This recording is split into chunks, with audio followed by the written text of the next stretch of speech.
Et bienvenue pour cette table ronde, donc, qui est organisée par le SPIL.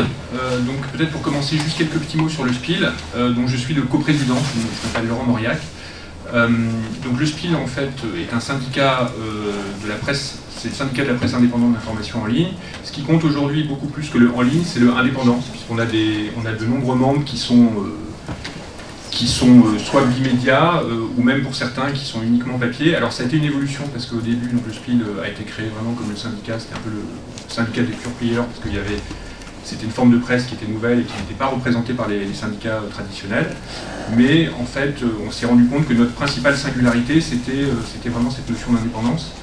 Et aussi que notre principal combat étant de demander une égalité de droits et de devoirs pour la presse en ligne par rapport à la presse papier, il était naturel qu'on applique cette neutralité des supports à notre propre fonctionnement. Donc c'est pour ça qu'on s'est ouvert à la presse papier.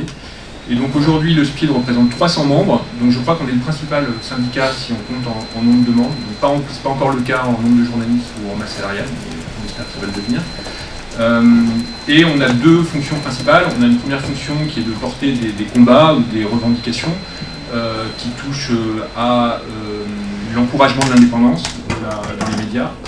On voit que c'est un sujet qui est toujours d'actualité malheureusement, puisque là par exemple l'éviction du directeur de la rédaction des Échos voilà, nous fait prendre conscience que c'est une réalité, les problèmes qui peuvent se poser quand les médias ne sont pas indépendants.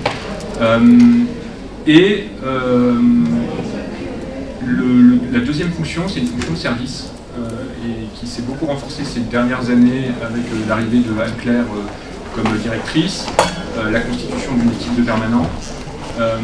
Et donc les services, c'est un accompagnement pour tous les entrepreneurs et les entrepreneuses dans les médias. Voilà, peut-être qu'elles ou ils auront l'occasion d'en parler dans leur témoignage. Donc cette table ronde, elle est vraiment autour de cette notion de l'entrepreneuriat, parce qu'effectivement, ce qui nous distingue aussi, c'est qu'on a un syndicat d'entrepreneurs et d'entrepreneuses, ce qui n'est pas le cas de la plupart des syndicats de presse, où c'est souvent des titres un peu, disons, anciens qui sont représentés. Nous, on représente des titres qui sont généralement assez jeunes, même si certains commencent à se faire, disons, je dirais pas vieux, mais commencent à avoir un certain âge, ce qui est aussi la preuve de leur solidité. Et on en a deux représentants ici, avec Catherine et Jean-Christophe, et deux jeunes médias qui sont représentés avec Nadia et Alvina. Donc peut-être pour lancer la discussion qui va être plus sur vous et sur vos motivations et sur ce qui vous a amené à créer un média, sur les obstacles que vous avez rencontrés, sur les satisfactions que ça vous procure. Juste un petit mot avant sur votre média pour poser un peu le contexte. Est-ce que rapidement, tous les quatre, vous pouvez nous dire en gros votre média, où est-ce que vous en êtes, comment ça fonctionne, si vous avez des employés, combien sont-ils, où est-ce que vous en êtes en termes de, si vous êtes sur abonnement, nombre d'abonnés par exemple, et autres. Catherine? Donc bonjour, Catherine Renin, je représente Info 974 qui a été fondée par Pierrot Dupuis en 2008 à l'île de la Réunion. Pierrot a été un des premiers, il a fondé l'un des premiers pure players de France à l'époque. Il avait fait un blog et puis lui il avait anticipé le déclin du papier à La Réunion, il avait eu bien raison. Et depuis, tous les ans, on se dit on va fermer, ça va pas marcher. Et puis tous les ans il y a un miracle, on a trouvé des solutions. Donc on est encore là et on n'a pas fini parce qu'on a beaucoup de projets. J'espère qu'ils verront le jour. Tout à l'heure on pourra les évoquer éventuellement. On a envie de partir à Mayotte, d'aller ouvrir Info Mayotte. Tu peux dire ce que fait le média, quel est le modèle économique aussi? Site d'information générale, on n'a pas d'abonnement, on a choisi ça. Et grâce au SPIL, on a adhéré nous au SPIL je crois il y a 5-6 ans, et eux nous ont mis sur des pistes, notamment sur les annonces légales, et ça nous a sauvés, parce qu'à la sortie des Gilets jaunes, on était morts une fois de plus. Donc grâce aux annonces légales, là, on a réussi à être sauvés, et on a monté aussi une rubrique partenaire, c'est-à-dire avec les collectivités locales, on est allé les voir en leur disant vraiment il faut nous aider. Et donc toutes les mairies, on a 24 communes à La Réunion, ont un petit espace partenaire sur Info 974, le département et la région, donc qui nous aident aussi. On essaie de ne pas être en dépendance économique d'eux, donc ça fait 30 et 30% à peu près de nos recettes. Et autrement, c'est la régie. On a une régie pub qui est affiliée à nous, Sauf que, un bonheur n'arrivant jamais seul, notre régie de pub a été rachetée par un grand groupe. Il y a TF1 derrière, ils sont en train de nous étrangler. Donc depuis 2 ans, on est en train de monter un ad serveur et on va créer donc nous-mêmes maintenant notre web régie. Donc voilà, notre business model là. Merci beaucoup. Jean-Christophe. Bonjour, Jean-Christophe Boulanger, j'ai cofondé Contexte il y a 10 ans bientôt. Contexte, on est le média des professionnels de la politique. Donc on est un média sur abonnement, c'est notre seule source de revenus.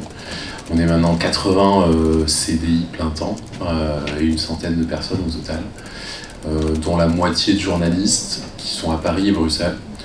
Donc on couvre les luttes d'influence sur des projets de loi dans certains secteurs. On est à 12 000 abonnés, pour donner quelques chiffres, à 7,5 millions de revenus d'abonnement. Et ça a été assez lent au début, et ça s'accélère de plus en plus maintenant. C'est une aventure qui a pris du temps, il fallait persévérer, mais ça finit par marcher. Bonjour, je suis Nadia Béra, je suis la fondatrice de Lison Lison, qui est un média print et digital qui parle de l'actualité du livre jeunesse et adolescent à destination des familles et des bibliothécaires. C'est une revue que j'ai créée avec ma fille de 9 ans pour l'inciter à lire. Et donc moi aujourd'hui j'ai pas de modèle économique parce que je suis partie d'une page blanche il y a 1 an à peu près.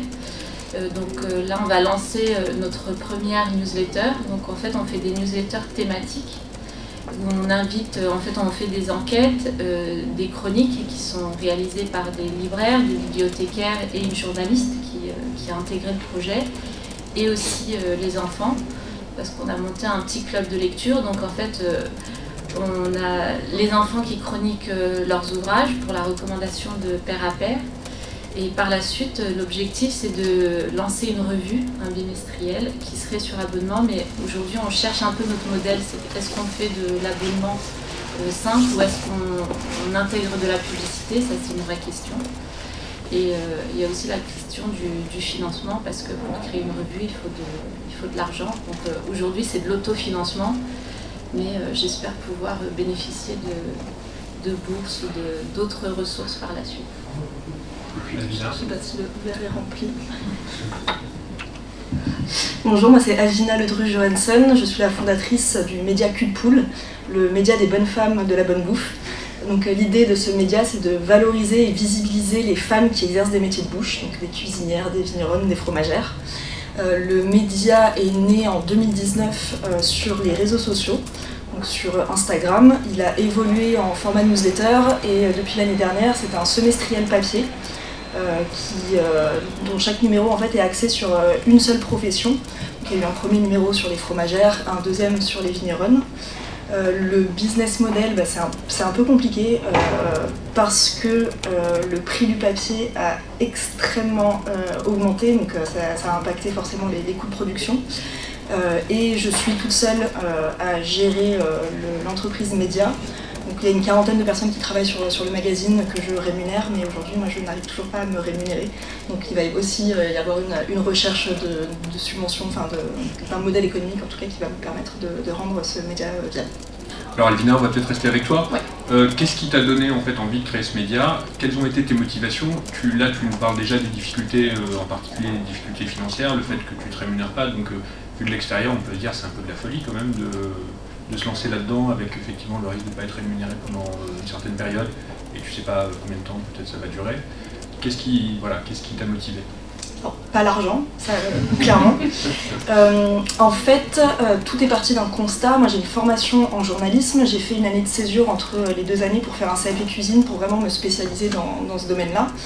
Et quand je suis arrivée à l'école, sur 14, il y avait 10 femmes pour 4 hommes. Et c'était la première fois en fait que dans cette école-là de cuisine, il y avait plus de femmes que d'hommes dans la section cuisine. Parce que la pâtisserie, ça faisait un petit moment que c'était le cas.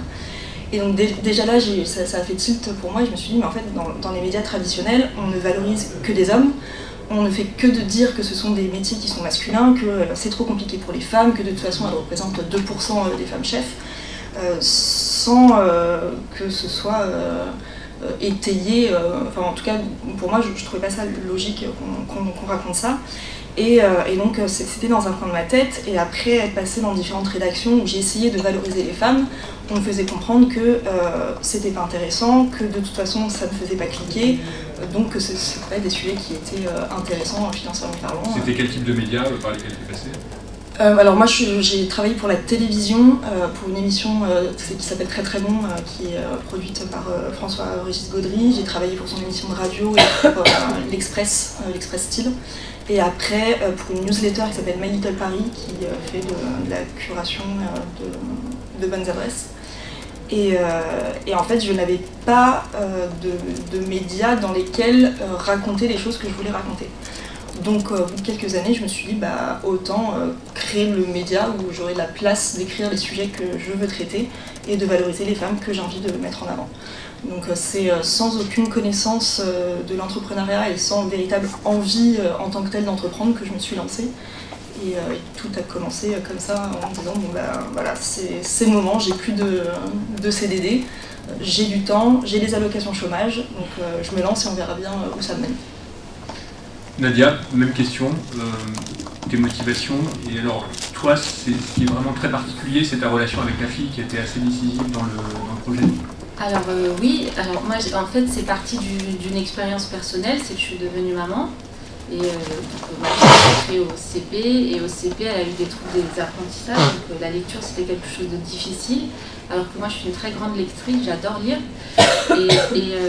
Et en fait, c'est une enfant qui n'aimait plus du tout lire et qui n'avait plus du tout confiance en elle et qui ne s'autorisait plus à rêver.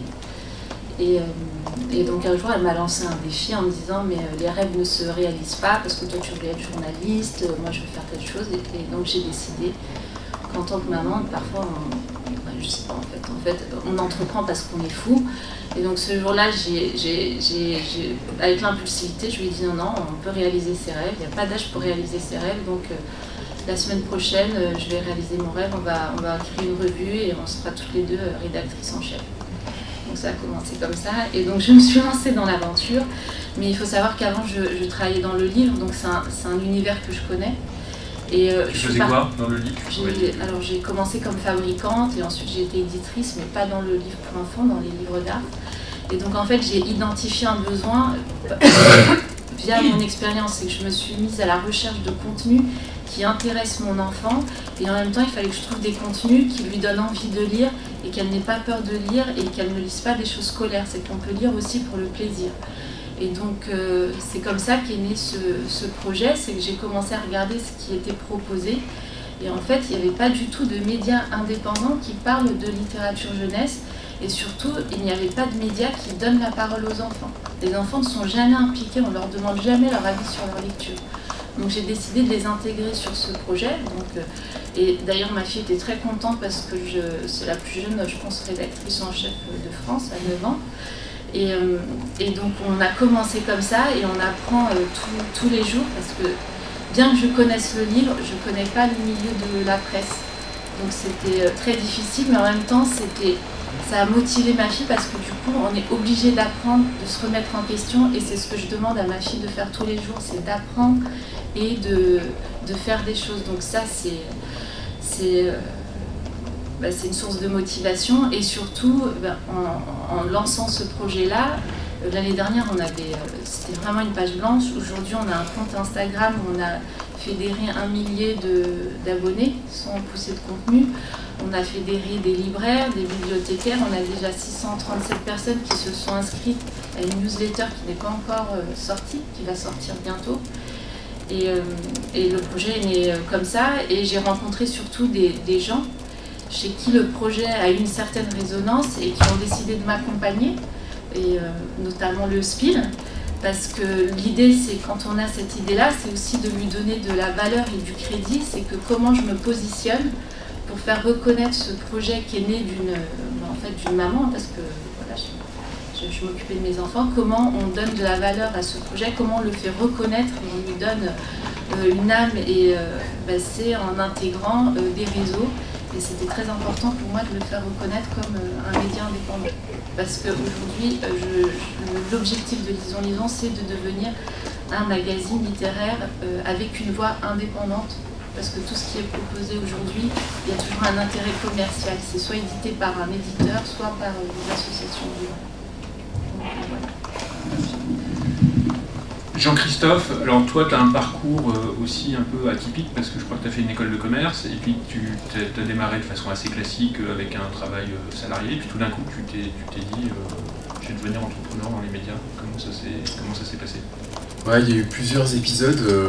Contexte, c'est ma troisième tentative, ma troisième aventure entrepreneuriale. La première, c'était juste en sortant d'école, où on a essayé de créer avec un pote un magazine européen d'info générale. Et là, je réfléchissais à mes motivations, mais au fond, c'était d'abord l'amitié. En fait, c'est le pote qui a proposé, j'avais envie de bosser avec lui. Et puis la cause, j'étais sensible à l'idée qu'on manquait d'une opinion publique européenne. Et que apporter ma pierre à ça, ce serait utile, ce serait cool. En fait, ça a été un échec total, ça marchait pas du tout. Donc après 6 mois, il fallait que je rembourse mon emprunt étudiant, je empruntais un peu trop à ma copine. Bref, j'ai fait un job salarié effectivement pendant quelques années. J'ai compris que je m'épanouirais pas dans cet univers-là. J'avais l'impression de subir mon quotidien. Et du coup, la motivation pour créer ma deuxième boîte, ça a été avant tout avoir un quotidien que j'aime, quoi, en fait. Être libre de choisir ce sur quoi je bosse, les gens avec qui je bosse, créer mon job que je voulais avoir, quoi, en fait. Et j'ai fait ça pendant 5 ans, et puis ça s'est arrêté plus ou moins bien, enfin c'était un semi-échec, semi-succès. Et ensuite, créer Contexte, troisième aventure, là, ma motivation c'était vraiment faire quelque chose qui marche en fait. Enfin, donc j'ai eu le temps de réfléchir pendant les 5 ans de ma deuxième aventure à créer quelque chose dans lequel je croyais comme potentiel de développement. Et aujourd'hui, je me suis beaucoup posé la question ces derniers mois parce qu'après 10 ans, pour la première fois, on m'a proposé de racheter l'entreprise à un prix où je n'avais plus besoin de bosser en fait. Et finalement, donc, je me suis vraiment posé la question de qu'est-ce que je veux faire maintenant, enfin, quelles sont les motivations pour le reste de ma vie. Et au fond, j'ai décidé de continuer parce que je crois que j'adore mon job. Donc ma motivation, elle est aujourd'hui beaucoup encore sur ma liberté. En fait, j'adore cette liberté de choisir ce sur quoi on bosse, les valeurs avec lesquelles on bosse, faire un collectif humain qui aime ce qu'ils font, qui aime leur job. Et puis j'adore notre rôle d'éditeur, d'entrepreneur de presse est très spécial parce qu'au fond, on fait un truc utile au monde quand même, enfin apporter de l'info indépendante, c'est forcément bien pour le monde et en même temps, on est dans la réalité économique, quoi. On n'est pas un service public, il faut qu'on soit rentable, sinon on meurt. Hein. Et cette tension, j'aime bien ça en fait, je crois. Donc voilà. Qui a proposé de racheter Contexte? Un concurrent. Qui est? Je préfère pas en parler. C'est vrai? Il a quel âge et comment? Je sais pas s'il serait à l'aise avec le fait que je le dise. Il a des lettres professionnelles. Il s'appelle Abitbol. Botbol. Botbol. Non, c'est exprès. Je préfère pas en parler. Et comment tu parlais aussi de la pression et comment tu fais pour supporter cette pression, par exemple être sûr que tu vas pouvoir payer tes salaires à la fin du mois, ce genre de choses, et comment tu peux préserver la satisfaction avec cette pression dont tu parles? Je sens mon corps qui se tend quand tu parles de salaire à la fin du mois. Parce qu'effectivement, c'est le sujet de stress numéro 1. Je pense pour beaucoup d'entrepreneurs. Voilà, c'est la limite en fait, concrètement, est-ce qu'on y arrive ou pas, c'est est-ce qu'on peut payer les salaires, parce que c'est l'essentiel des charges en général. Et moi je suis plutôt d'une nature aventureuse, donc je réinvestis tout. Donc souvent c'est stressant. Alors ça l'est de moins en moins avec la croissance quand même. Mais la limite c'est vraiment comment moi j'arrive à gérer ce stress. Donc je me suis beaucoup accompagné, en fait, j'ai beaucoup travaillé ma gestion du stress. Avec une vie que j'essaye d'être équilibrée. Au début, je bossais comme un dingue et en fait, je devenais con et stressé. Donc, je bosse pas le soir, je bosse pas le week-end. j'ai une vie familiale, j'ai des amis, je me suis fait coacher pas mal de fois quand le stress devenait trop important, j'ai des groupes d'entraide d'entrepreneurs stressés où on pleure ensemble et on se fait du bien. Enfin, j'ai beaucoup mis de choses en place pour gérer ce stress, quoi. Et tu me disais aussi que le SPIL, pour toi, ça avait été au début un lieu où tu te sentais moins seul aussi. C'est-à-dire, c'est vrai qu'on ressent souvent une solitude quand on est entrepreneur, entrepreneuse, et le fait de trouver un lieu comme ça peut aussi permettre de... Ah ouais, je ne l'ai pas dit, mais ça a été pour moi... au début, j'étais très seul. Et quand le SPIL a été créé, je me souviens très bien de ce jour-là et de l'annonce. Ça a été une sorte d'alléluia, quoi. Enfin, d'autres gens avec qui je vais pouvoir partager mes problèmes. Et très vite, je me suis impliqué au bureau, etc. Et ça a été...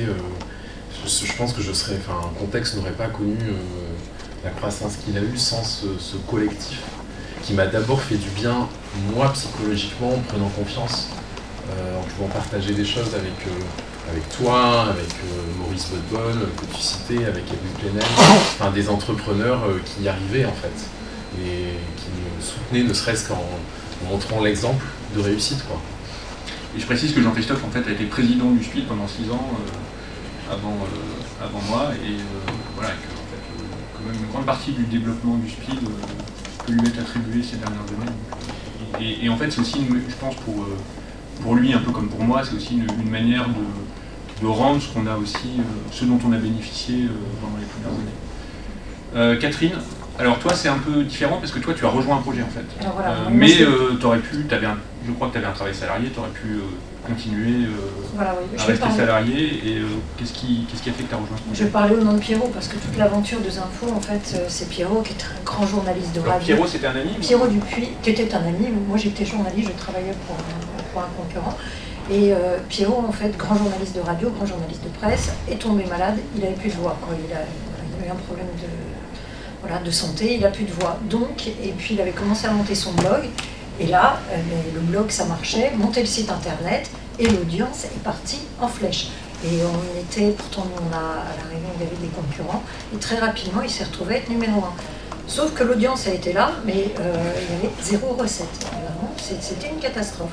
Et donc moi je l'ai rejoint à ce moment-là, mais je crois qu'on a toujours été animés par la passion. Et puis on avait nos lecteurs, on ne pouvait pas lâcher. Et puis Pierrot, il disait bon, on paiera un peu les impôts plus tard, et on a une dette fiscale qui nous est tombée dessus. On s'est dit on passera jamais. Et puis est arrivé SFR qui est rentré avec nous et qui nous a dit est-ce que vous ne pourriez pas nous livrer du contenu. Donc là on avait un petit business model, on est parti avec SFR jusqu'à ce que Drahi arrive, et là c'était plus bon. Et puis coup de chance, on avait intégré le SPIL. Et il y a les annonces légales qui sont arrivées. Les annonces légales nous ont littéralement sauvés. Donc ça a été notre deuxième bouée de sauvetage, si l'on peut dire. Peut-être juste pour préciser, en fait, alors c'est vrai que comme je disais, en fait, le SPIL a comme combat un peu historique de demander une équité entre la presse papier et la presse numérique. Les annonces légales, c'était un système qui était réservé à la presse papier, en fait. Donc vous savez, par exemple, quand vous êtes une entreprise, que vous faites des modifications de statut ou que vous créez, etc., vous êtes obligé, c'est une obligation, de publier dans un journal d'annonces légales l'événement qui a affecté la vie de votre société. Et jusqu'à il n'y a pas très longtemps, ça n'était possible que dans la presse papier. Et en fait, le SPIL a beaucoup œuvré pour que ça soit étendu à la presse numérique. Et donc ça a été le cas depuis 3-4 ans maintenant, peut-être un peu plus. Oui, 4 ans. Ouais, dès le début, on était sur ce combat-là. Donc les annonces légales nous ont aidés. Et puis Pierrot, il est passionné c'est un journaliste, il est passionné de liberté, de plaisir. Et puis Zinfo, on est aussi une famille, on travaille, on est à l'île de la Réunion, on est de toutes les cultures, de toutes les couleurs, on est une famille. Et quand parfois on n'y arrive plus, on se dit pour les petits, parce qu'on n'a que des petits jeunes avec nous, on se dit on doit continuer, donc il faut y arriver, on avance. On a monté Zinfo Maurice aussi, parce que très très gros problème de liberté de la presse là-bas. C'est une véritable danseuse pour nous, mais ça on ne lâche pas. Donc on a Zinfo Maurice, on doit porter ce combat-là. Et puis on envisage maintenant de partir à Mayotte aussi, parce que c'est un département français maintenant, et on a plein de choses à faire pour la presse là-bas. Donc voilà, mais notre motivation, nous, c'est la liberté, c'est le plaisir, et comme toi, parfois on a des très très grosses angoisses avec Pierrot, on ne montre pas, mais on se dit ça, on ne va pas y arriver. Et puis pour l'instant, il y a toujours eu les petits miracles. Et c'est pour ça aussi que nous, c'est très important d'être rattachés au SPIL et avec vous, parce qu'il y a des choses auxquelles on n'a pas accès, on n'a pas de connaissances. Toutes les aides, notamment du ministère de la Culture, qui était le fonds le pluralisme. Voilà, l'aide au pluralisme, là, qui nous a vraiment bien aidés. Donc on va continuer, on fait tous les dossiers qu'il faut, on postule, et on avance. Et est-ce que parfois tu as des regrets, c'est-à-dire tu te dis, bon quand même, avant j'avais une vie qui était plus simple, peut-être un peu plus... Ah non, mais oui, il y a certains moments, on se dit... À titre personnel, quoi. À titre personnel, oui. Et puis pareil, quand je dis, il est encore, mais profite, quoi, lui, oui. Je lui dis, mais vends. Parce qu'on a déjà eu des propositions pareilles de rachat. Mais non, on peut pas faire ça. Puis on a trop de belles choses à faire encore, mais on continue. Alors, tu as l'air d'avoir un tempérament très déterminé, un peu battante. Est-ce que ça fait partie des qualités, tu penses, pour pouvoir être entrepreneur dans les médias, ou est-ce que tu en vois d'autres? Alors, je pense qu'il faut avoir ce dont tu parlais tout à l'heure. À La Réunion, on a du réseau. Donc ça nous a déjà beaucoup aidé. Il faut oser. Il faut pousser des portes. C'est ce que je disais à Anne-Claire. J'ai des combats amenés à Paris. Ils ne veulent pas de nous. Maintenant, si je ne rentre pas par la porte, je vais par la porte. Il faut y aller. Je sais pas, quand on dit on est un petit État de La Réunion, vous appelez par exemple des agences de communication et vous réunissez. Nous, on ne rentre pas. C'est pas grave. Mais à force d'y aller et de se faire. Il faut se faire un réseau. On est loin, on est à 11 000 km, c'est compliqué. Il y a beaucoup de choses qui se passent à Paris. Nadia et Edwina, je vais peut-être poser aussi la même question, parce que vous démarrez un peu seul. Alors, est-ce que c'est pas trop dur en fait d'être dans le cas de Nadia, sa fille, c'est aussi sa famille, mais est-ce que c'est pas trop dur d'être seul, et comment vous faites pour lutter contre cette solitude, et comment vous vous entourez en fait? Est-ce que vous ressentez le besoin de vous entourer, et comment vous faites? Alors oui, le besoin, oui, forcément, parce que seul, clairement, c'est impossible. Aujourd'hui, je suis seule dans l'entreprise, mais au quotidien, je ne le suis absolument pas. Déjà, la famille, les amis, le conjoint aident beaucoup, ne serait-ce que psychologiquement. Tu en parlais tout à l'heure, c'est vraiment l'entrepreneuriat, c'est les montagnes russes. Un jour, on va être super content qu'il y ait une très bonne nouvelle, et puis le lendemain, il n'y a que des problèmes qui sortent de nulle part. Et je suis désolée, il y a des intervenances. Et on ne sait pas du tout comment on va s'en sortir, donc le soutien moral et psychologique est indispensable. Et sinon, moi, pour la partie magazine, donc, il y a une quarantaine de contributrices qui participent. Donc pendant 2-3 mois, je vais être vraiment au contact de ces personnes-là, à construire avec elles le produit. Donc, il n'y a pas de bureau, il n'y a pas de rédaction en tant que telle, mais c'est quand même un projet qui se fait en équipe. Donc je suis seule sans être seule, mais oui, c'est indispensable. Et j'ai adhéré au SPIL dès le début de Culpool. Je n'ai pas encore demandé de l'aide, mais clairement là, cette année, ça va être un peu un tournant pour Culpool, où il faut que je sorte un salaire et donc, que je repense tout le modèle économique. Donc là, je pense que l'aide, je vais aller la chercher déjà de ce côté-là.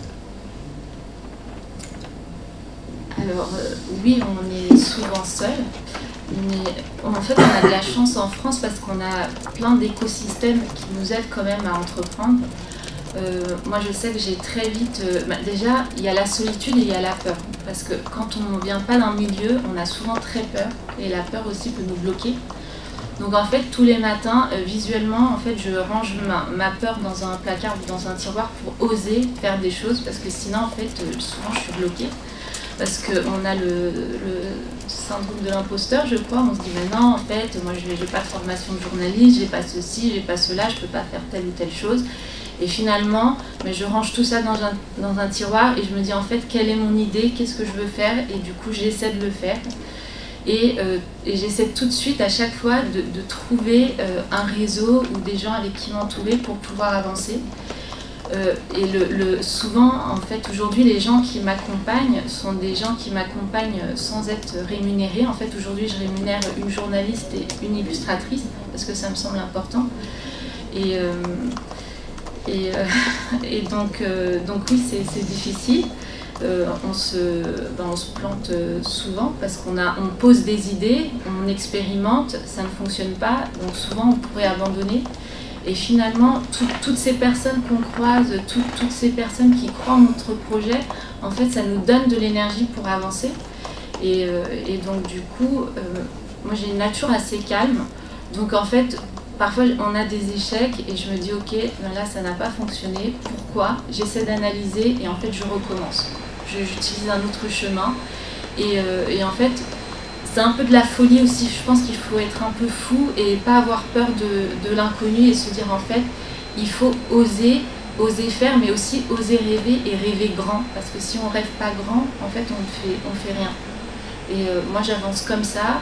Et maintenant, j'essaie de ne plus regarder tous les entrepreneurs qui réussissent, parce qu'on parle tout le temps des licornes, des gens qui ont des grands projets.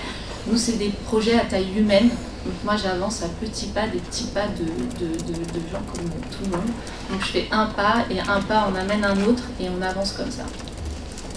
Alors, une des difficultés, vous en avez parlé toutes les deux, c'est le financement quand on démarre, c'est d'arriver à réunir quand même de l'argent pour pouvoir faire face à ses premières dépenses avant que les recettes soient suffisantes pour permettre d'équilibrer l'entreprise. Peut-être avant de vous demander comment vous y êtes pris à tous et toutes, Jean-Christophe, peut-être, est-ce que tu peux dire un mot de la bourse émergence? Parce que c'est un dispositif qui a été mis en place par le ministère de la Culture, que le SPIL a fortement poussé, et quelle a été la réflexion qui a en fait permis la création de cette aide? Oui, effectivement, c'était une suggestion du SPIL en fait, de mettre en place un financement pour le début d'un projet. En fait, les aides à la presse, elles ont toutes été pensées pour des médias qui existent déjà en fait. Même les aides soi-disant à l'innovation, il faut déjà avoir un numéro de CPPAP, il faut déjà avoir des dépenses de développeurs, donc c'est déjà assez avancé dans le stade de l'entreprise. Donc on est allé voir le ministère de la Culture qui s'occupe de distribuer les aides à la presse, en leur disant le pluralisme, c'est-à-dire cette idée que les pouvoirs publics dépensent de l'argent sur ce secteur-là pour qu'il y ait une pluralité de visions du monde disponible aux citoyens. Le pluralisme, ça passe pas juste par aider les médias qui existent déjà à ce qu'ils continuent à exister, mais aussi par susciter la création de nouveaux médias, de nouveaux regards sur le monde. En gros, on leur a dit vous avez une politique conservatrice, quoi. Un peu plus gentiment, et donc pour aider l'apparition de nouveaux médias, il faut inventer des dispositifs adaptés à la création. Et donc du coup, ils ont créé cette aide à l'émergence qui, contrairement à toutes les autres aides à la presse, n'a pas de conditions. On a déjà l'agrément presse, qui s'appelle l'agrément CPPAP. Donc c'est vraiment pour financer la réflexion, les premiers mois, la première année de la vie d'un projet. Donc il faut avoir un projet de médias, et c'est jusqu'à 50 000 €, donc c'est quand même très significatif, c'est entre 30 et 50 000 €, que vous pouvez dépenser librement. Ça aussi, c'est un truc auquel on a tenu, contrairement aux autres aides à la presse. Une fois que vous avez l'argent, vous n'êtes pas tenu de le dépenser selon un dossier que vous avez dit avant, où il y aura tant d'euros de salaire, tant d'euros de prestat, d'études, etc. Vous en faites ce que vous voulez. À la fin, il faudra rendre des comptes de est-ce que vous avez vraiment utilisé cet argent pour le projet, mais vous l'utilisez comme vous le voulez pour le projet. Très bien. Alors, sur la question du financement, Catherine, est-ce que Zinfo a eu besoin de financement pour faire face à ses pertes, pour financer sa croissance, pour ce type des financements extérieurs? Alors est-ce que par exemple vous avez fait des levées de fonds, ou est-ce que vous avez fait rentrer des investisseurs dans votre capital? Non. Vous n'avez pas besoin? Non, au contraire, au début, Pierrot avait des investisseurs extérieurs qui avaient racheté toutes ses parts. Donc on tient vraiment à notre indépendance, parce qu'à La Réunion, on est en train de mettre pris en tenaille, on va être le seul média indépendant. Donc ça, c'est très indépendant. Et ben oui, on court derrière toutes les subventions, derrière tout. On essaye tout, et ça marche. On a quand même réussi, avec le ministère de la Culture notamment, on a bien été élus. Donc, D'accord. Et alors, Nadia et Alvina, vous, est-ce que vous avez eu des financements extérieurs? Alors, quand on crée une entreprise, souvent, ce qu'on fait, c'est qu'on va demander à des proches de se faire un petit peu aider, ou enfin, voilà, de mettre un peu d'argent dans le capital. Il y a aussi des solutions de financement participatif. Peut-être que vous avez fait des campagnes de financement participatif. Et puis donc il y a la bourse émergence dont parlait Jean-Christophe. Est-ce que vous avez utilisé ces leviers? Et si oui, lesquels?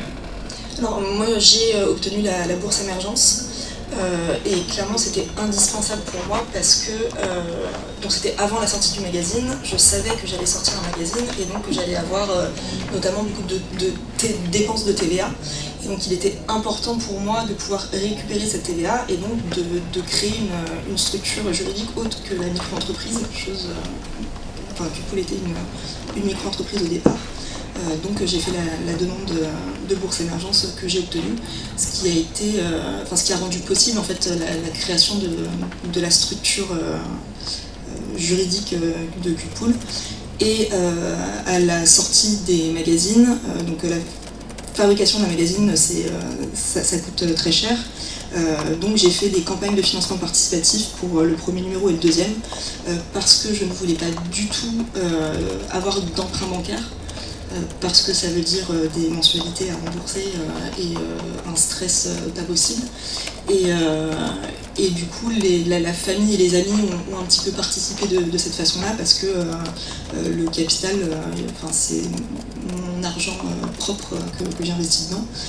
Et ne venant pas d'une famille qui a en fait de l'argent, j'ai dû me débrouiller par moi-même. Mais c'est intéressant aussi parce que ça permet de construire une communauté et d'essayer de l'engager au maximum parce qu'on n'a pas d'autre choix. Et donc sur du long terme, c'est aussi une bonne idée, une bonne solution pour avoir un noyau dur. Oui, donc en fait, moi je suis en cours, je dépose mes statuts.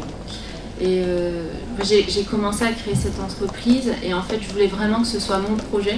Donc par exemple moi je suis mariée mais je voulais absolument pas que mon mari participe à ce projet-là. Donc en fait je me suis mis une cagnotte et clairement j'ai commencé à entreprendre avec 1000 €, exactement 999 €. Et ma fille a mis 1 € de son argent de poche parce que voilà, elle participe à la société. C'était symbolique, donc on commence avec 1000 € et c'est très simple en fait. Un jour je me suis installée face à mon ordinateur et j'ai répertorié toutes les bourses en France que l'on pouvait avoir et grâce au SPIL aussi j'ai entendu parler de la bourse média émergent et ce qu'on va préparer. Donc je compte vraiment sur cette bourse pour pouvoir avancer sur mon site parce que là il est en cours de création mais il faut de l'argent. Et il faut aussi de l'argent pour rémunérer les premiers journalistes. Donc ça, je le fais sur ces 999 €. Donc en fait, on apprend aussi quand on a très peu de budget, on apprend à très bien gérer son argent et à prioriser les investissements. C'est que moi aujourd'hui, par exemple, je dois avoir du contenu, un contenu de qualité, donc je préfère investir et payer une journaliste plutôt que d'avoir un très joli site.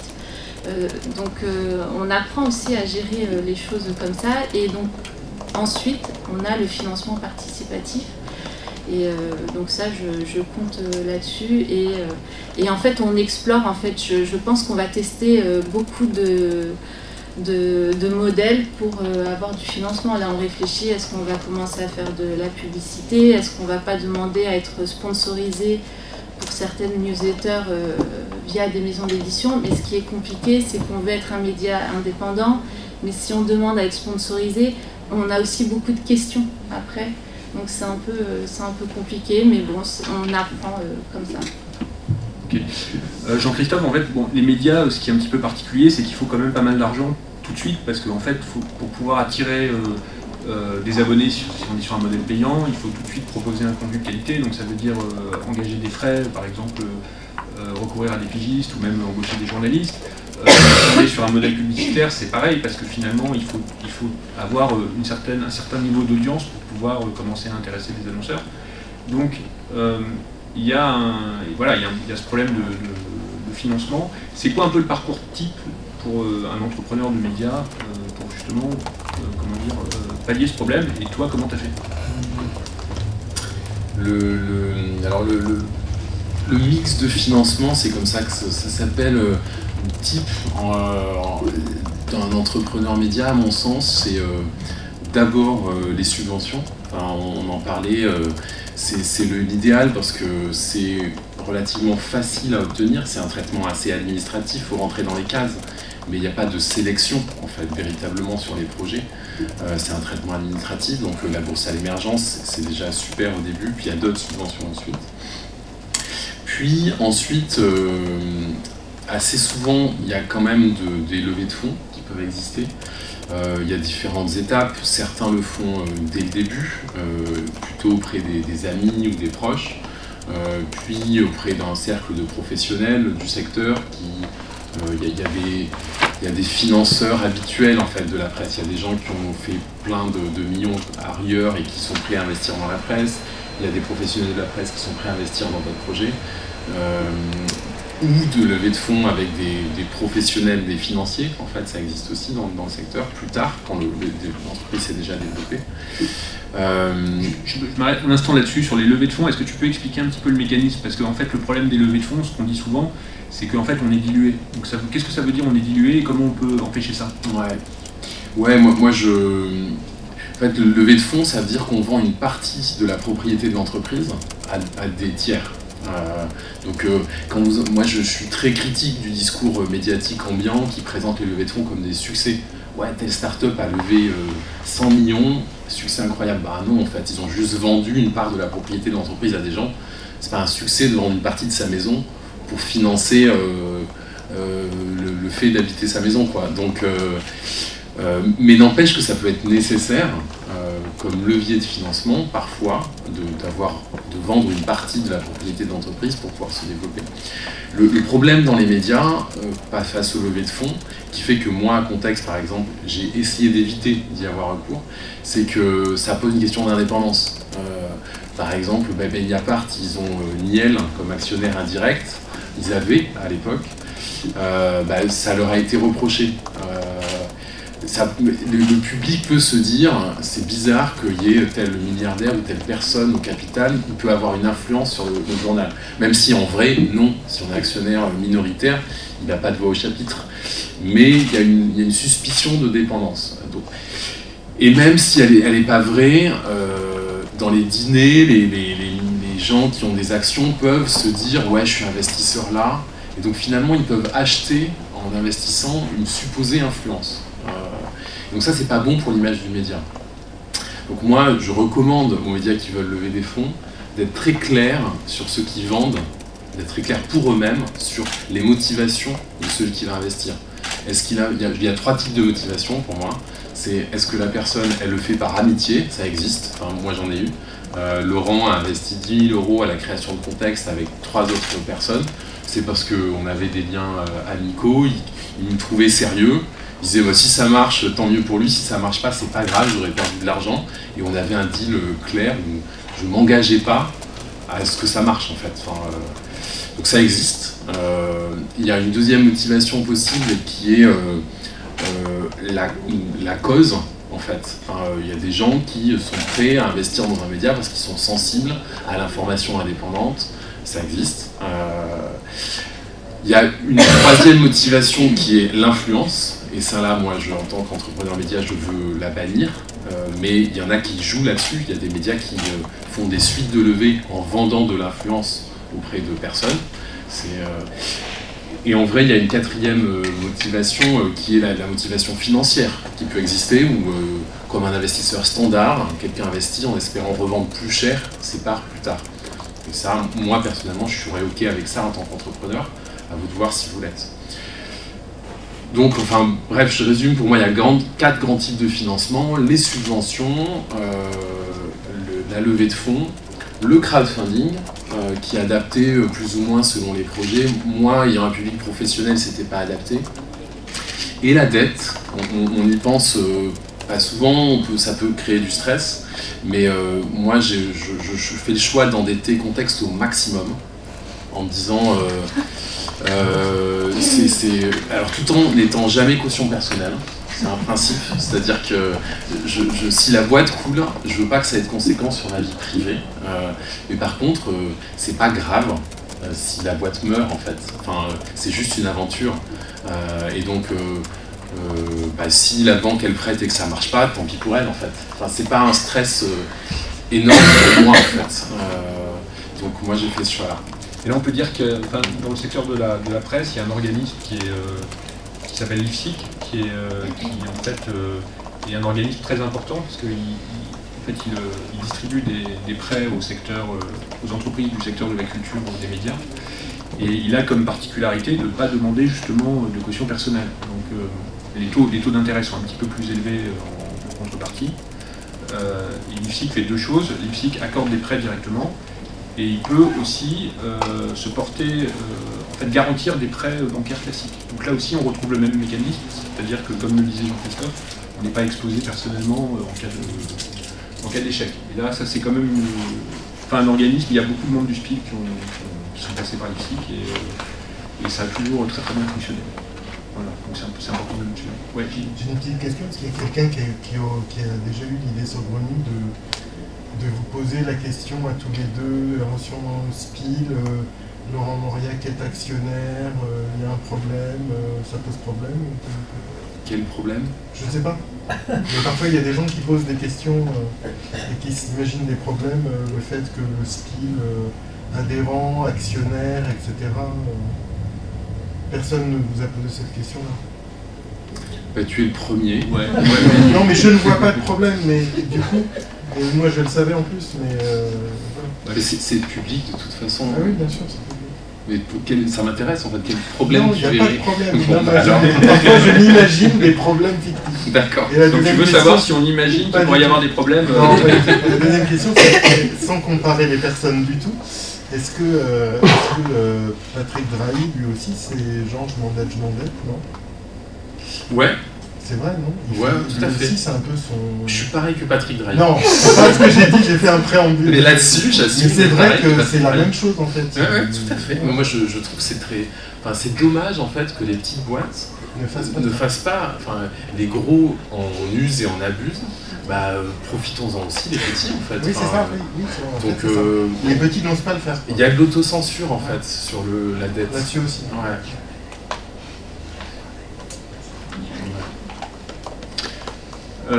Puisque Gilles a commencé, on peut peut-être vous donner la parole. Alors peut-être, est-ce que parmi vous, il y a des personnes qui ont des projets d'entreprise ou qui sont là aussi pour peut-être, je sais pas, avoir des pistes ou des... Il y en a parmi vous qui ont des projets d'entreprise ou que ça travaille un petit peu? Ouais. Voulez-vous nous en dire un mot ou c'est trop tôt ou est-ce que vous avez des questions par rapport à ça C'est toujours la question du démarrage.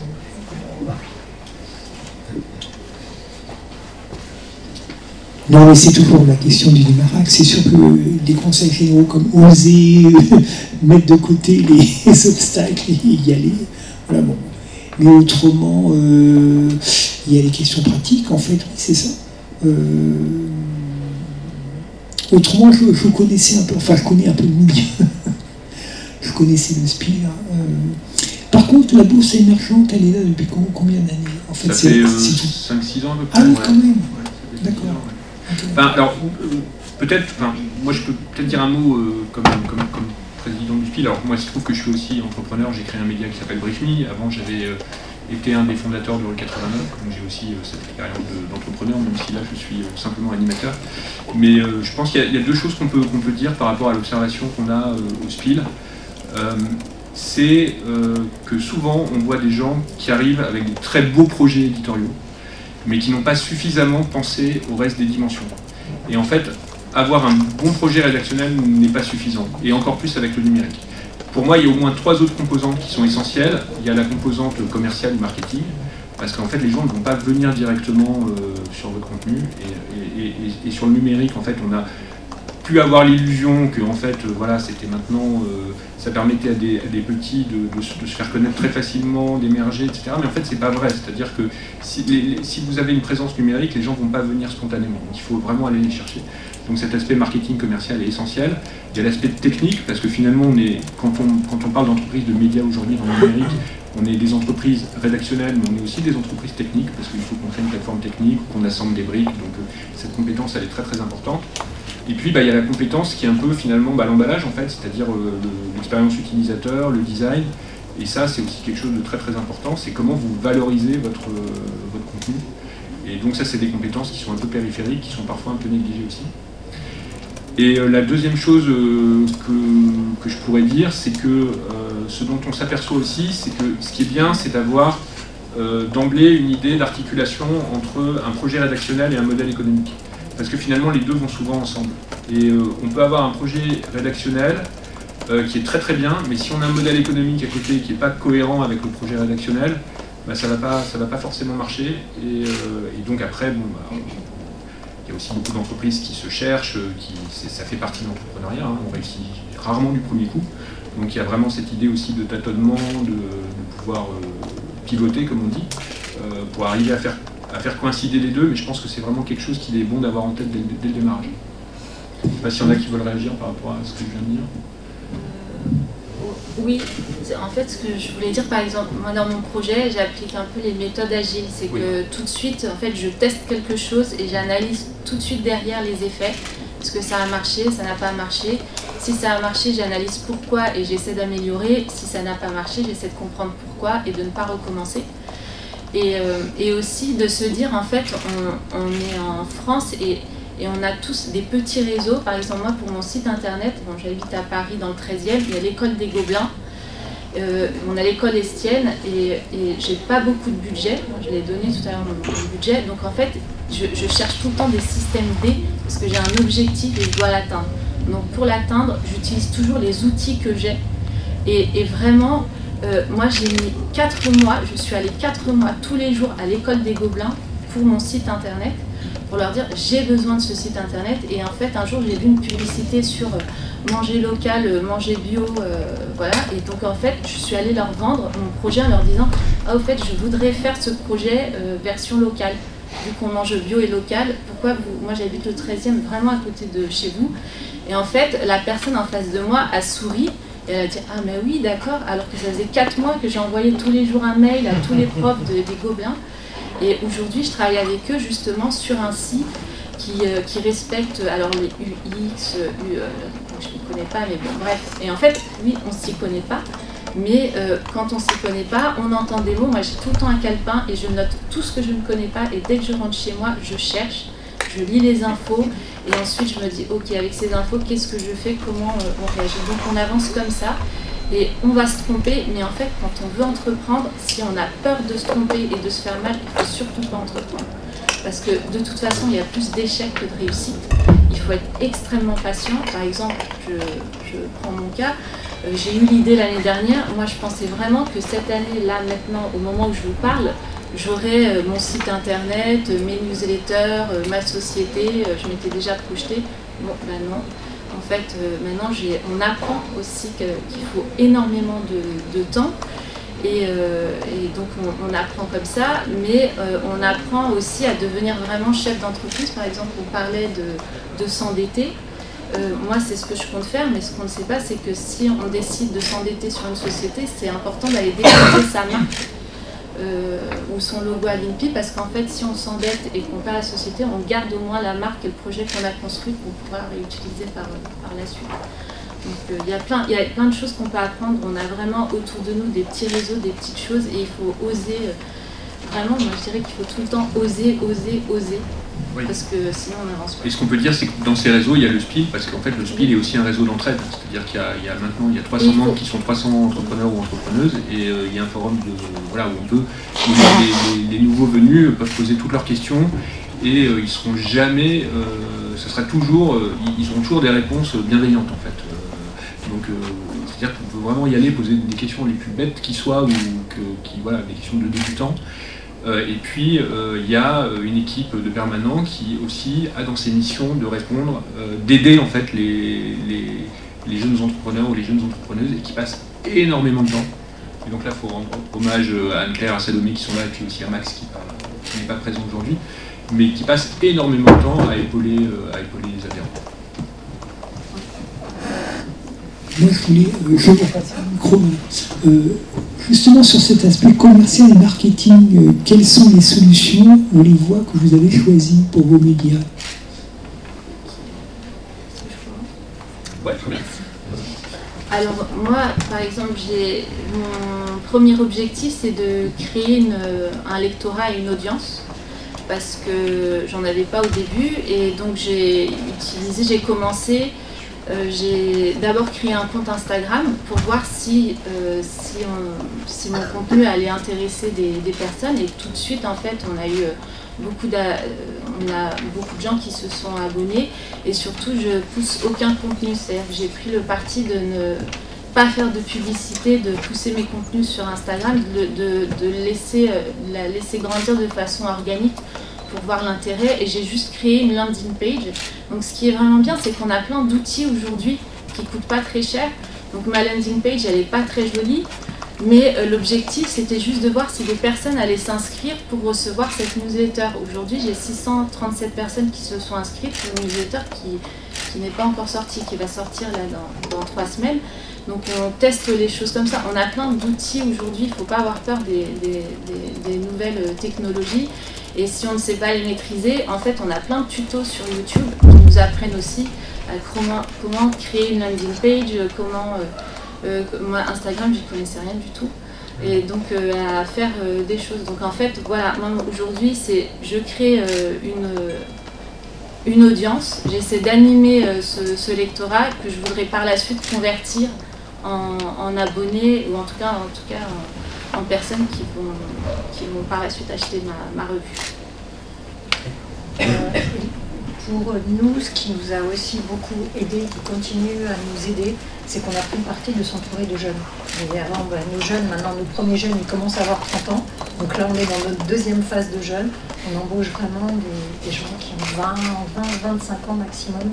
Et c'est vraiment une synergie, une force. Et l'angoisse dont tu parlais, moi, toutes les fins de mois, je ne regarde même plus mon téléphone, tu sais, le comptable, je ne peux pas voir, mais je me dis, il y a tous ces petits jeunes qui attendent et on doit avancer. Et je crois que c'est ça qui nous donne l'envie et qui nous pousse vers tous nos projets.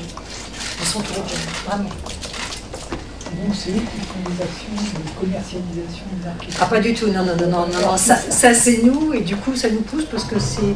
Pierrot et moi, c'est vraiment pas notre passion d'aller faire du commercial. Notre vraie passion, nous, c'est le journaliste.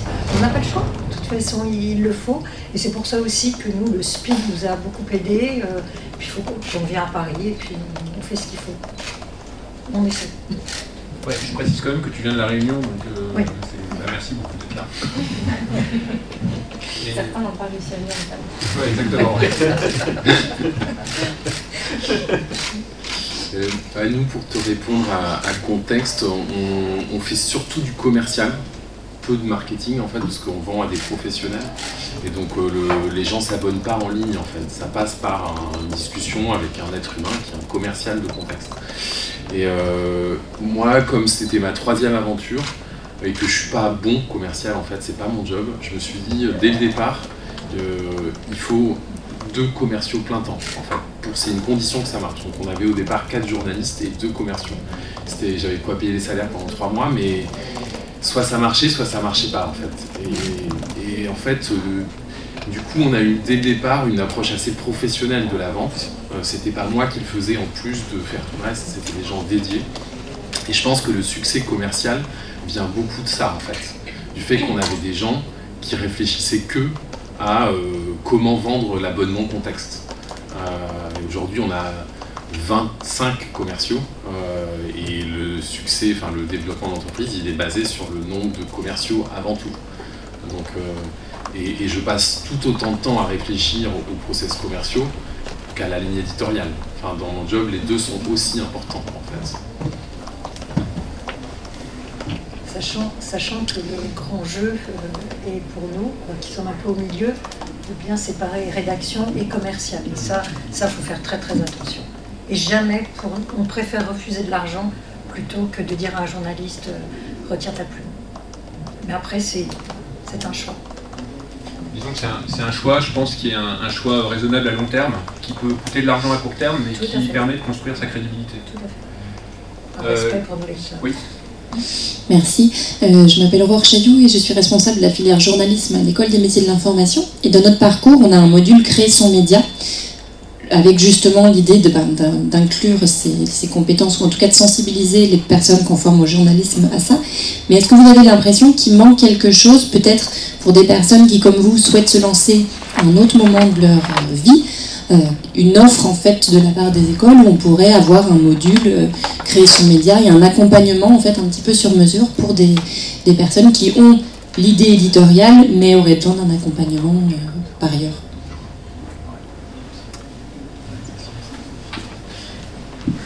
Je pense qu'il y a des programmes d'incubation intéressants pour ces. Moi, j'orienterai avant tout des entrepreneurs en herbe qui sont déjà professionnels en activité vers des programmes d'incubation.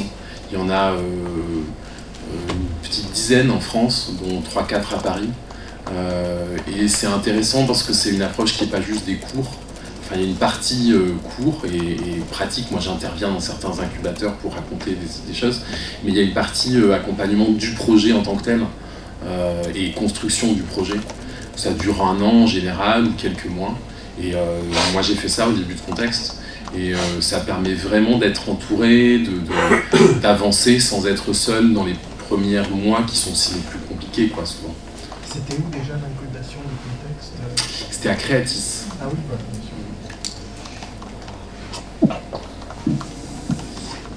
Et peut-être ce qui manque dans les écoles de journalisme, parce que moi j'ai fait l'IPJ et il y avait effectivement, j'ai pris une option création de médias, ce qui je trouve manque beaucoup, c'est juste des connaissances sur la réalité aujourd'hui des entreprises médias. Comment ça se lance, la connaissance du monde médiatique, ouais, comment fonctionnent les médias de façon... C'est ça. Alors, en tant qu'entreprise, parce que c'est bien beau de créer une ligne éditoriale, en tant que journaliste, c'est notre boulot, donc on sait bien faire. Mais effectivement, c'est ce que tu disais tout à l'heure, de savoir vendre son produit, c'est quelque chose qu'on ne nous apprend pas du tout, et même on a tendance à nous dire que c'est pas de problème en tant que journaliste. Donc c'est vrai que quand, sans avoir comme objectif de créer une entreprise, on se retrouve un peu comme moi, parce qu'il n'y a pas l'offre qui me convient de se lancer là-dedans, en fait on est complètement perdu, et si on n'a pas connaissance d'incubateurs, etc., en fait on perd quelques années avant de trouver la bonne voie. Sur les modèles économiques, connaître les modèles économiques existants. Oui, ou puis même les circuits de distribution par exemple. Moi j'ai un magazine, au départ les kiosques, je ne savais pas du tout comment ça fonctionnait, ou même les coûts d'impression. Est-ce que c'est plus rentable d'aller imprimer à l'étranger qu'en France? Est-ce qu'il y a des aides qui existent? Les aides de portage, les tarifs postaux, si c'est un trimestriel ou si c'est un semestriel, c'est pas du tout les mêmes tarifs. Enfin, toutes ces choses-là, en fait, même si ça prend du temps d'apprendre, mais peut-être juste d'avoir un listing, pensez à ça quand vous allez lancer votre entreprise média. Moi j'ai l'impression qu'il faut distinguer 2 choses en fait, c'est-à-dire c'est exactement ce que tu dis, c'est-à-dire d'une part une connaissance théorique du secteur et puis aussi de la façon dont on crée une entreprise. Donc ça c'est hyper important quand on se lance. Maintenant, je trouve que la remarque de Jean-Christophe est très, très intéressante, c'est-à-dire qu'il faut aussi être capable de connaître ses limites, c'est-à-dire de se dire voilà là où je suis bon et là où je suis moins bon. Et là où je suis moins bon, ce que je ne sais pas faire, il faut que je me fasse épauler et il ne faut pas attendre trop longtemps. Parce que sinon, on perd du temps. Nous, on a vu nombre de médias, au bout d'1 an, dire « Ah en fait, il me faut du marketing ». Et donc, découvrir au bout d'1 an qu'il fallait du marketing. Et qu'il n'y en avait pas fait, en fait. Qui se mettent à ce moment-là à chercher quelqu'un pour s'occuper de marketing. Donc je pense que ça c'est aussi important de pouvoir articuler les deux, c'est-à-dire connaissance globale parce qu'il faut être capable de fixer sa stratégie, de définir quand on est la personne qui est le principal ou la principale fondateur ou la principale fondatrice, mais être capable aussi de dire en fait voilà ma limite et ça je ne saurais pas faire. Oui. Et justement, moi j'ai une question, on est exactement à ce point-là. Nous on a développé, je dirige une association qui s'intitule Reporters d'Espoir. On a créé une revue papier il y a 6 mois, qui est diffusée par Interforum, par relais à 8000 exemplaires. Effectivement, l'aspect marketing et commercial, on s'aperçoit qu'on l'a un peu sacrifié à l'éditorial. Et on se pose la question, effectivement, on est allé voir des incubateurs, et on a l'impression qu'effectivement c'est des programmes d'1 an, où il s'agissait de revenir sur l'éditorial avant le marketing, et on avait peur de perdre du temps en fait, en disant on va pas passer 75% d'un temps d'incubation à l'éditorial, on a déjà 15 journalistes, etc. On n'a pas trouvé le bon... On s'interroge aujourd'hui sur les leviers justement d'accompagnement marketing et commercial, sachant que quand vous allez voir des professionnels, des agences, Abomark, etc., ils vous proposent des trucs 8 000 € pour faire une campagne de post sur les réseaux sociaux. On s'interroge évidemment sur le taux de conversion de Facebook vers l'achat d'une revue papier, etc.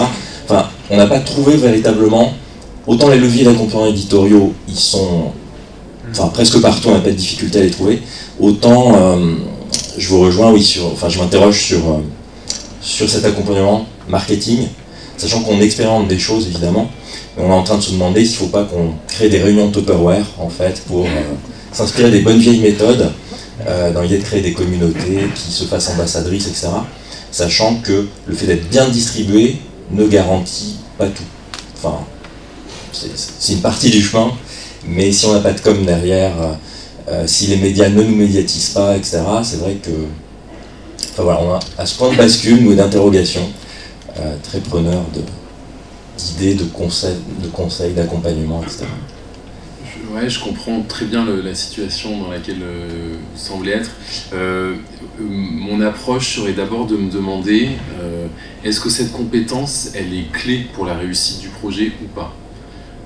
Si elle l'est, la compétence marketing, à ce moment-là, il faut l'internaliser pour moi. Donc du coup, la question devient, est-ce qu'il y a quelqu'un en interne qui a envie de devenir bon sur ce sujet, vous ou quelqu'un d'autre, ou pas. Et sinon, il faut recruter quelqu'un qui va être bon sur ce sujet. Si la compétence n'est pas clé, à ce moment-là, vous pouvez trouver en externe. Et sur ces questions marketing, il y a une nouvelle génération d'agences spécialisées dans l'univers des médias et des petits médias qui sont bons en marketing. Je voyais, tu avais un tote bag Médiane tout à l'heure, je ne vais pas faire de la pub pour une en particulier, mais il y a des... Voilà, je le fais, c'est pas grave. Mais ça existe. Il ne faut pas passer par des agences traditionnelles, en fait. Des agences dédiées médias indépendants, ça peut exister.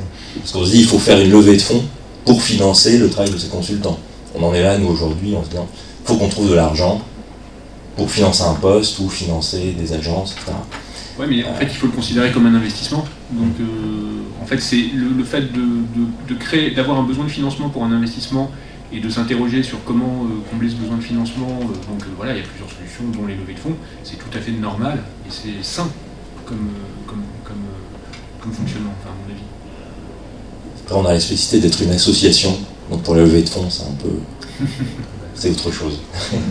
C'est levée de dons, avec beaucoup moins de contrepartie.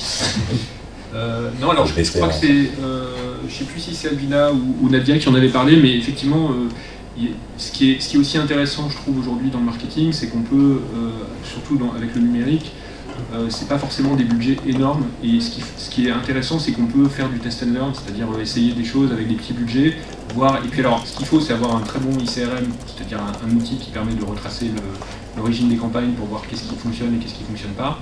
Et donc de pouvoir piloter ça, alors, mais c'est une compétence et c'est beaucoup de travail, c'est beaucoup d'heures en fait, parce que voilà, peut-être que maintenant il y a des solutions d'intelligence artificielle qui peuvent le faire, mais je pense qu'on n'en est pas encore complètement là. Donc c'est du temps, et effectivement c'est des compétences, mais en tout cas ça permet de faire les choses avec des budgets qui ne sont pas forcément énormes tout de suite, et qui limite le risque de gaspiller un gros budget et de s'apercevoir après avoir dépensé beaucoup que ça ne fonctionne pas.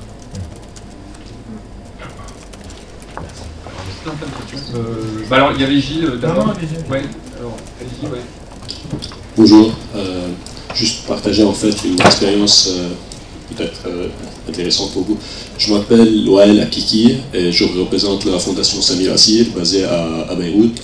Et en fait, un de nos objectifs et de nos buts est de soutenir les médias indépendants dans la région du Moyen-Orient. Et bien, un besoin qui était très clair pour les médias indépendants, c'était la compétence marketing, business management qui manquait chez eux, comme vous l'avez tous mentionné, et aussi du côté marketing, parce qu'au Liban, le marché advertising, tout ce qui vient avec, est très fermé, n'est pas accessible pour les jeunes médias indépendants. Il y a toujours cette relation exclusive entre les médias traditionnels et les boîtes de pub et d'agences, c'est pas accessible. Et alors on a lancé une agence à but non lucratif de pub et d'advertising pour soutenir et aider les médias indépendants à commencer à rentrer dans le marché, dans le secteur marketing pour diversifier leurs sources de revenus et ne pas être complètement dépendants des bailleurs de fonds internationaux, européens, américains. Et c'est ce qu'on essaie de faire. En fait, l'agence est enregistrée à Paris à cause des problèmes financiers au Liban, sauf qu'on se concentre maintenant, dans cette première phase, pour soutenir et aider les médias au Liban, en Tunisie, en Jordanie déjà bientôt, et comme ça dans la région. Et je pense que le défi, c'est de trouver des clients qui sont les bons clients pour votre modèle, pour votre média. Et comment vous êtes financé vous-même? En fait, à la base, pour lancer ce projet, c'était financé par des bailleurs de fonds qui veulent aider les médias à être moins dépendants des bailleurs de fonds. Des bailleurs de fonds. Très intéressant et très innovant, mais ça marche jusqu'à présent. Déjà, pour commencer, pour aider, pour diversifier, c'est une phase transitoire, clairement, mais ça prend du temps et ça doit commencer de quelque part. Merci, bravo pour cette initiative. Il y avait une coopérative, je crois, qui devait se créer en France pour mutualiser justement les achats pubs. Je ne sais pas si elle existe. Il y a un projet au sein de SPIL en ce moment, en discussion. Bonjour, je suis Jessica Ibaliden. Alors moi j'ai justement commencé comme journaliste en presse pro sur les médias parce que je trouvais qu'on ne connaissait pas très bien en sortant des écoles de journalisme l'univers dans lequel on allait évoluer. Donc vous avez fait une petite culture sur le fonctionnement des médias de cette façon-là? Exactement. D'ailleurs j'avais suivi le lancement de vos deux médias. J'en suis sortie, mais ce que je me pose comme question, c'est justement, j'ai découvert beaucoup à ce moment-là de lancement de médias qui étaient prometteurs, qui avaient de très beaux projets éditoriaux, qui avaient l'air d'être très bien pensés aussi du point de vue du modèle économique. Et finalement, c'est fascinant que je suis sortie de ce domaine-là, et finalement, beaucoup d'entre eux n'existent plus. Donc peut-être justement pour vous deux qui êtes là, et pour ceux qui veulent créer leurs médias, avec le retour d'expérience que vous avez, notamment du SPIL, puisque vous avez été président, vous êtes coprésident, vous avez créé vos médias, est-ce que c'est justement juste ces questions de marketing et de commercialisation qui n'ont pas fonctionné? Pour de très beaux projets, encore une fois, ça avait vraiment l'air, dans certains cas, d'être des projets qui étaient très bien pensés. Donc qu'est-ce qui ne marche pas? À quoi il faut être le plus attentif, peut-être? Moi, je rajouterais peut-être un aspect par rapport à tout ce que j'ai dit avant, c'est l'incapacité à pivoter, c'est-à-dire à se rendre compte qu'il y a un truc qui ne va pas, et puis à se dire qu'est-ce que je peux changer, en fait. Parce que parfois, il ne suffit de pas grand-chose. C'est juste que en fait, votre prix n'est pas bien pensé, ou alors voilà, ça peut être des petites inflexions aussi dans la partie éditoriale. En fait, pour ça, nous, notre expérience, c'est qu'il faut être, alors, vous parliez de réunion Tupperware, il faut être au plus près de son public, en fait. Ça, on peut le faire de plein de façons différentes. Donc, nous, on le fait de 4 façons différentes. On le fait en encourageant les gens à nous écrire, à nous envoyer des emails. Alors nous, on est diffusé en partie sous forme de newsletter, donc en fait, notre adresse, elle est, on dit, voilà, il suffit de répondre à n'importe lequel de nos messages, de nos éditions, de nos messages marketing, et le message sera lu et on vous répondra. Il y a le fait de faire des questionnaires. Alors ça, nous, on s'est aperçu de l'extrême efficacité de ce processus, parce que moi j'avais l'image des questionnaires comme quelque chose d'un peu, rébarbatif pour voilà. Mais quand les gens adhèrent à votre projet, ils sont ravis de répondre aux questionnaires, d'être consultés, de donner leur avis, et c'est une mine en fait. Donc nous on fait des questionnaires très réguliers, au moins une fois par an pour les abonnés. Des groupes lecteurs, donc ça c'est beaucoup plus structuré, donc on fait venir des gens dans la rédaction, on fait ça aussi avec des journalistes qui sont un peu en observateur, donc c'est aussi intéressant pour eux parce que ça les confronte un petit peu à la réalité de leurs lecteurs. Et puis on fait des réunions beaucoup plus conviviales, bon alors là c'était un peu ralenti avec le Covid, mais on va reprendre ça aussi, donc on fait venir des lecteurs, et puis on fait un apéro, généralement on prépare une petite intervention, on organise une petite séance de questions-réponses, et puis après tout le monde boit un verre. Et donc ça permet de recueillir, finalement, de savoir ce qui... Alors ça marche pas à tous les coups, parce que parfois il y a des choses qui sortent, et puis d'autres qui sortent pas, mais en tout cas ça vaut le coup d'essayer. Moi j'ajouterais quelque chose que l'on fait avant, on avait beaucoup de pudeur, on ne disait pas, on n'y arrive plus, on est asphyxié. Et maintenant, on ose aller dire aux gens, là, on a besoin de ton aide. Donc est-ce que là, une petite campagne, même un petit fond de tiroir, mais aidez-nous. Et ça marche. Mais il faut oser le dire. Oui, bah, il y a, enfin, Médiacité et Les Jours, ils font ça, en fait, ils font des campagnes de financement participatif maintenant qui ont pris un tour un peu régulier, quasiment annuel, en fait, où finalement ça permet de consolider les liens qu'ils ont avec leurs lecteurs. Bah, c'est vrai que ça permet, comme tu le dis, ça permet de consolider les revenus. Je dirais, c'est une super question. La première chose, c'est relativiser son rapport à l'échec. C'est-à-dire, tu dis, il y a plein de projets qui n'ont pas marché. Je dis, bah, c'est juste normal, en fait. C'est pas qu'il y a un problème. Enfin, en fait, moi, c'est ma 3e aventure. Les 2 premières n'ont pas marché. Et en fait, qu'un projet marche pas, c'est pas un échec en soi. Ça peut juste être une étape d'une aventure de vie plus grande vers quelque chose qui nous va bien, quoi. Donc, accepter que si ça marche pas, c'est ok, en fait. C'est pas grave. Déjà, ça met dans une posture très libre. Enfin, ouais. Et le deuxième truc, c'est moi je vois beaucoup d'échecs au SPIL qui sont liés à la fatigue personnelle du dirigeant, en fait. Il y a un risque de se mettre en situation de burn-out, en fait, et d'avoir tellement de choses à gérer, d'aller trop loin, d'être trop seul, de ne pas oser parler de ses problèmes suffisamment, et donc de s'être oublié, en fait, soi, comme paramètre dans son projet. De négliger son équilibre personnel dans le projet. C'est le premier facteur d'échec que je vois. Et le deuxième, c'est le non-alignement de la ligne éditoriale et du modèle économique et le sous-investissement des fonctions hors éditoriales, clairement. Je remercie Jean-Christophe d'avoir répondu à la question que j'avais posée. Je voulais juste ajouter quelque chose, c'est que, par exemple, par rapport à l'idée que j'avais eue, nous, on a une ligne éditoriale qui est constamment en changement. C'est-à-dire qu'en fait, j'ai décidé j'essaie de penser mon contenu différemment, c'est que mon contenu doit tout le temps répondre à un besoin pour qu'il soit lu. Donc en fait, on fonctionne beaucoup avec des questionnaires, on a 137 personnes, et à chaque fois on rajoute 30% de nouvelles personnes. Et dès qu'on a une idée, en fait, on l'envoie, on demande, ça vous plaît pas, pourquoi, comment, et en fait on modifie tout le temps. Et par exemple, à la fin de notre newsletter, on a prévu de faire ça aussi, de tout le temps faire réagir l'audience, tout le temps la modifier, et aussi de se laisser le temps. C'est qu'au départ, je m'étais dit 1 an, 2 ans, et en fait, non, je vais laisser le temps à ce projet de grandir, et en analysant les échecs de n'importe quel entrepreneur, il y a aussi l'exécution des tâches. C'est comment on met en œuvre les actions pour que la société grandisse.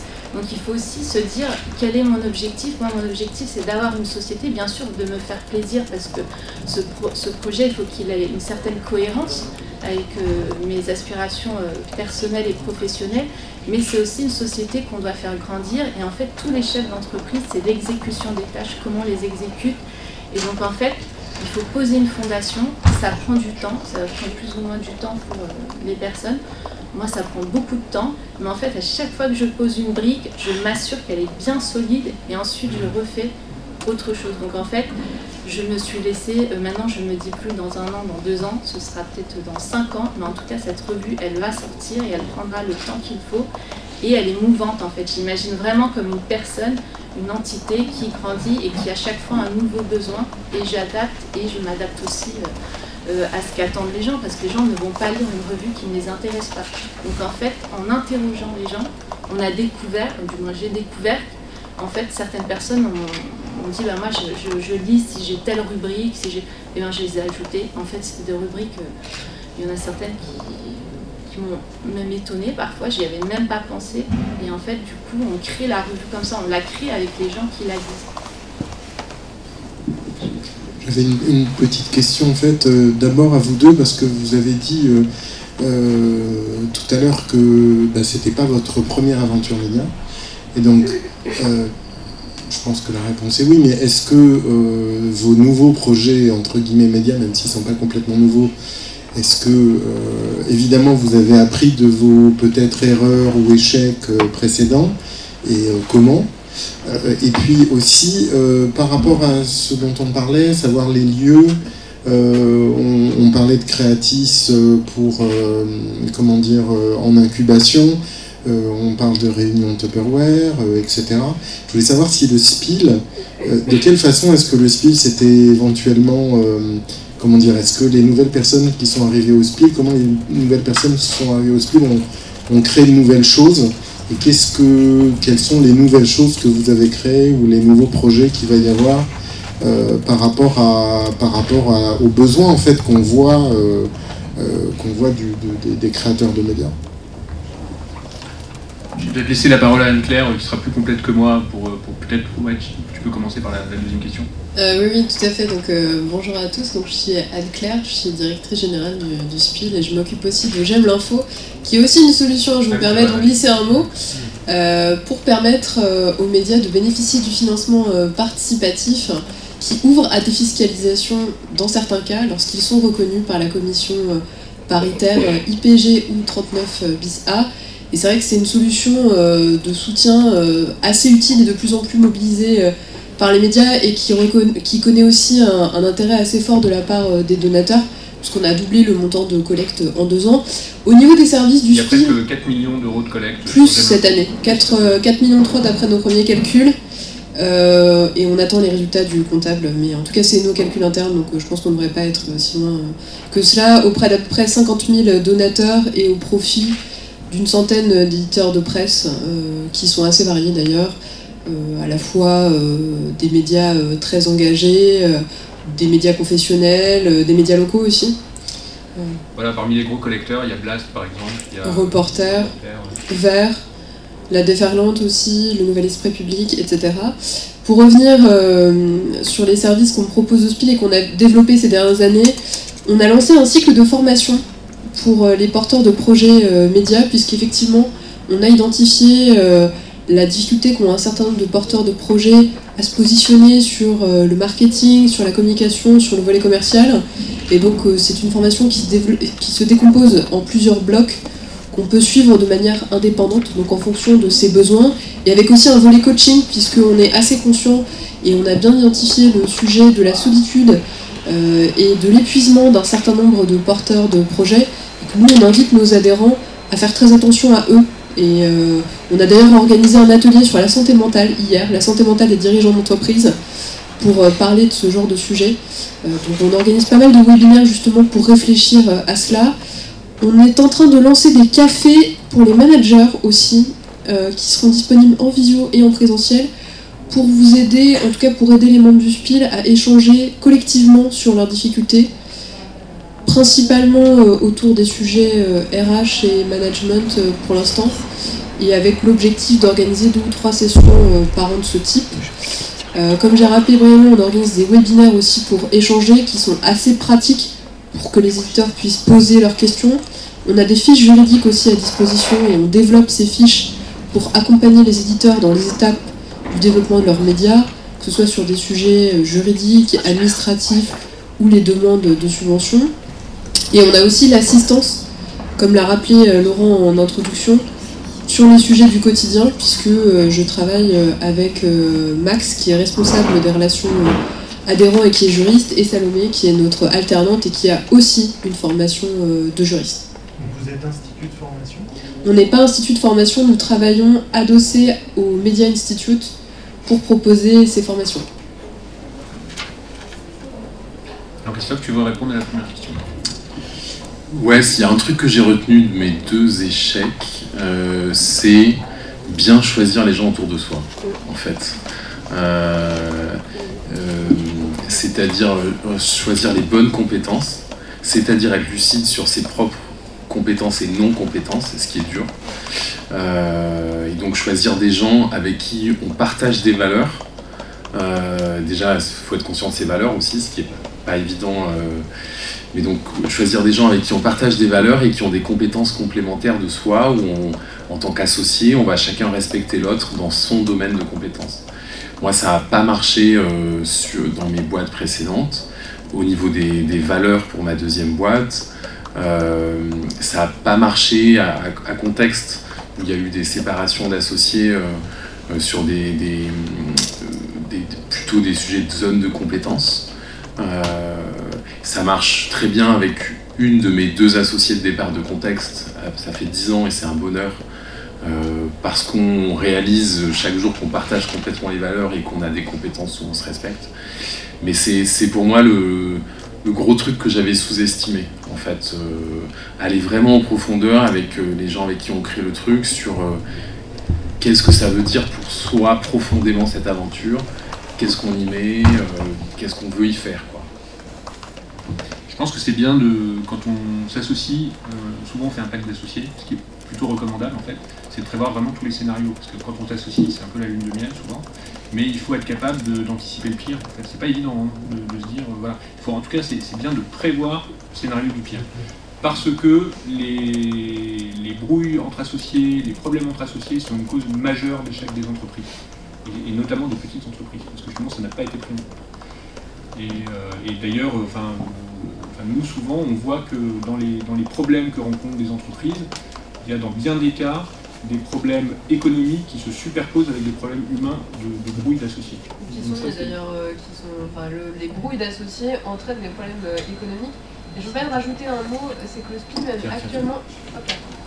Je me permets de rajouter un mot, c'est que le SPI mène actuellement une étude sur les éditeurs qui ont cessé leur activité pour justement identifier tous les facteurs qui font que les porteurs de projets échouent, ou en tout cas décident de mettre fin, même si l'aventure n'est pas complètement un échec d'un point de vue économique, mais ce qui fait que les gens en ont marre et arrêtent.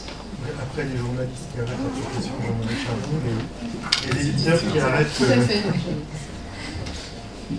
On est arrivé au terme, peut-être qu'il y a une dernière question rapide. Non, super, on est parfait alors. C'est génial. Et merci à tous et à toutes pour votre attention, votre participation, et puis on espère avoir suscité des vocations.